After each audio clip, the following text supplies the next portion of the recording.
নমস্কার বন্ধুরা, মঞ্জু কিচেন হাউজে আপনাদের স্বাগত। আজকে আমি দু রকম রান্না করব। দুটো রান্না হচ্ছে, এই যে লাউ ফলি মাছ নিয়ে এসেছি। এই কাপগুলো কত সুন্দর প্লেন, একদম দেখতে কত সুন্দর মাছটা। এই মাছ দিয়ে আর এই যে বড় বড় কচুর গাঁটি নিয়ে আসা হয়েছে, এই কচুর গাঁটিতে সুন্দর করে রান্না করব। আর তার সাথে থাকবে এই যে জলপাই কিছুটা আনা হয়েছে, এই জলপাই দিয়ে চিংড়ি মাছ দিয়ে টক করব। এত সুন্দর করে রান্নাগুলো করবো না, চেটে বুটে খেতে হবে। তো আপনারা পুরো ভিডিওটা দেখতে থাকুন আমি কী করে বানাচ্ছি। তা চলো এবার মাছগুলো কেটে নিই। কেটে নিয়েই তারপরে রান্নাটা শুরু করব। এগুলো দেখতে কি সুন্দর। একটা মাছের দুটো করে পিস হবে। মাছগুলো তো সব কাটা ধোয়া হয়ে গেছে।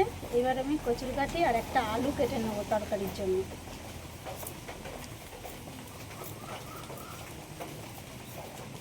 কাটি কচুগুলো খুব সুন্দর বড় বড় আছে। কচুগুলো একদম সিদ্ধ হয়ে যাবে রান্না করলে। এই রান্নাটা কাঁচা লঙ্কায় করবো। এখানে গাছ থেকে লঙ্কা তুলে নেব।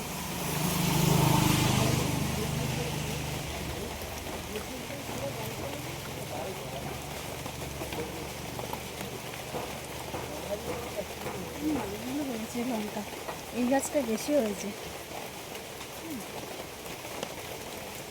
এই কটা হলে হয়ে যাবে। এবার আমি বেটে নেবো আদা, কাঁচা লঙ্কা, ধনে আর মৌরি।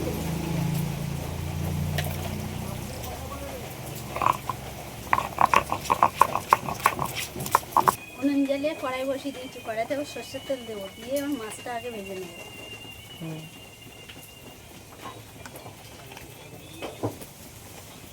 মাছের লবণ আর হলুদ মাখিয়ে নিচ্ছি।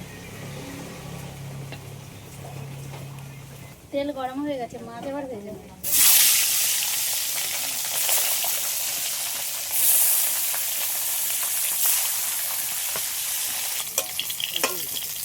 মাছগুলো ভাজা হয়ে গেছে, তুলে দিচ্ছি। মাছ ভাজা তেলের মধ্যে কচুর গাঁটি আর আলুগুলো ভেজে নেব। মাঝখানটা একটু ফাঁকা করে নিয়েছি, এর মধ্যে অল্প করে একটু সর্ষের তেল দিয়ে দিচ্ছি।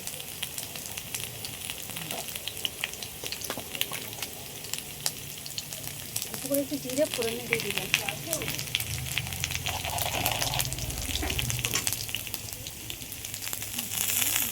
এবার বাটা মশলাটা দিয়ে দিচ্ছি।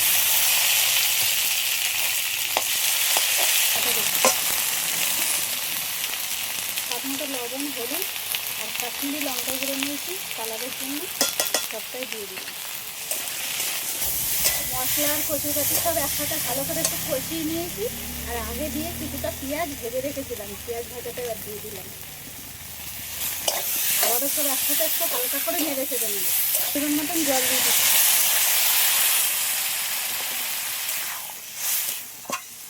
কচুর গাঁটি আর আলু হাফ সিদ্ধ হয়েছে, পুরো সিদ্ধ হয়নি, এখনো বাকি আছে। এই সময় এবার আমি ভাজা মাছগুলো সব এক এক করে দিয়ে দেবো।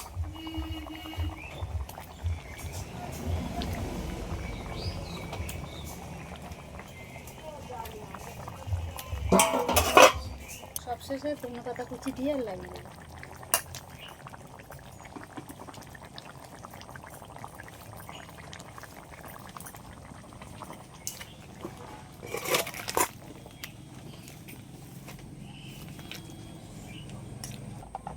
যে কেওড়া ধুয়ে পরিষ্কার করে নিয়েছি, তার সাথে কিছুটা লাল বিট এরকম ছোট ছোট করে কেটে নিয়েছি। এগুলো সব এই কড়াইয়ের মধ্যে দিয়ে দিচ্ছি। কড়াইতে জল বসিয়ে দিয়েছি আগে দিয়ে। একের সাথে দিয়ে দেবো চিংড়ি মাছ, স্বাদ মতো লবণ, সামান্য পরিমাণে হলুদের গুঁড়ো।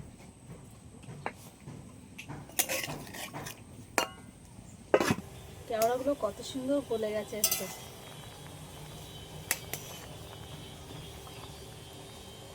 বিটও সিদ্ধ হয়ে গেছে।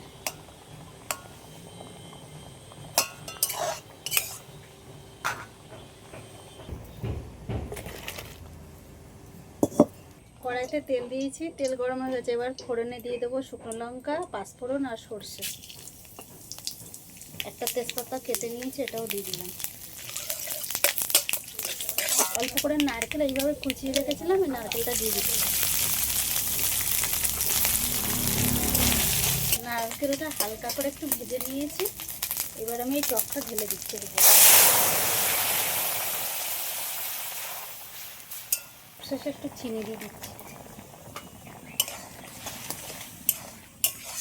আমাদের দুটো রান্না পুরো কমপ্লিট হয়ে গেছে।